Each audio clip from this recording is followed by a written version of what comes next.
Welcome to my journey through the Bible. This will be applications you can apply to your life and a little more in depth about the chapter. We are in 1 King chapter 6, verses 1 through 38. And the temple or the house of God is being built.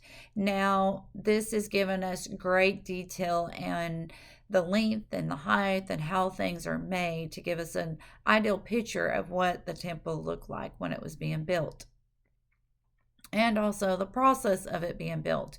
We read that there was not a hammer or an axe or a tool of any kind that was heard while the building was being built. This means that they had to do all of their cutting and hammering and measuring somewhere else away from the house that they were building for the Lord. And then they brought these boards and these rocks and these stones to the house. Now, they did this out of respect for God. And in our churches, physically and spiritually, when we are building them, we need to demonstrate care, concern, and honor and respect for God and His sanctuary. And God promised that He would be with His people as long as they kept His commandments and His laws. Now, this is the same for us today. Now, some of us may turn around and say, oh, there's too many laws, there's too many commandments. I just can't keep all of those. But it's very important that we at least try to be obedient to God, that we try to keep His commandments. Now, when the Israelites failed, they were not disowned by God because they had broke one of the commandments or one of the laws. And that is the same for us today. Just because we break one of the commandments or the laws, we can still be forgiven. God gives us grace. God is still merciful. He is still forgiving, and He will forgive us if we ask Him to. Now, obedience to God is a state of mind.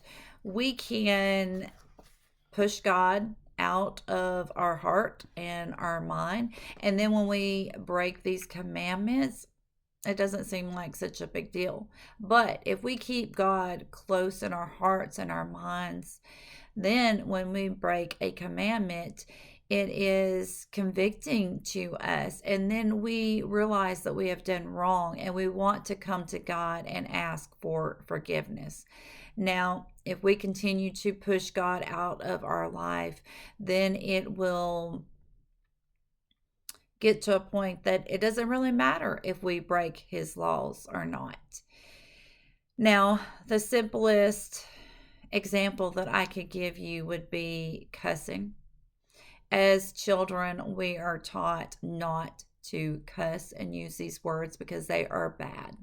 And then as we begin to grow, we begin to sneak around, and when our parents are no longer listening or around us, or teachers are not around us, then we begin to say these cuss words because it's so cool and all of our friends are doing it.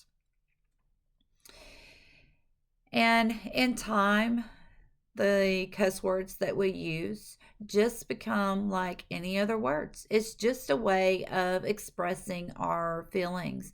It's no big deal. But God says that it is wrong. God says, do not let a foul words come out of your mouth. And that's in Ephesians 4:29. So God said, don't do it, period. It is wrong. So it doesn't really matter what you think or your friends thinks is cool. What matters is what God thinks. Now, this type of attitude doesn't happen overnight. We try to cover up some things. That's why we hide it from our teachers and our parents when we're cussing, because we know it's wrong, but we're not going to say it in front of them because we're going to get in trouble.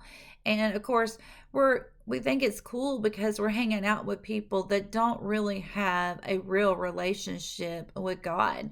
And you have those Christians that go to church on Sunday and they fit that picture perfect Christian on Sunday. But then on Monday through Saturday, they fit in with everyone else. You can't tell the difference. And of course, no wonder people think that Christians are hypocrites because they act like everyone else. We are not living our life the way that God has asked us to do. We talk the talk, but we don't walk the walk. We're playing games. So stop playing games and live as a child of God. That does not make us perfect, but it does make us saved by grace. And it does mean that we are serving a holy God that will be king, that will reign forever and ever. May God be with you in everything and in every way.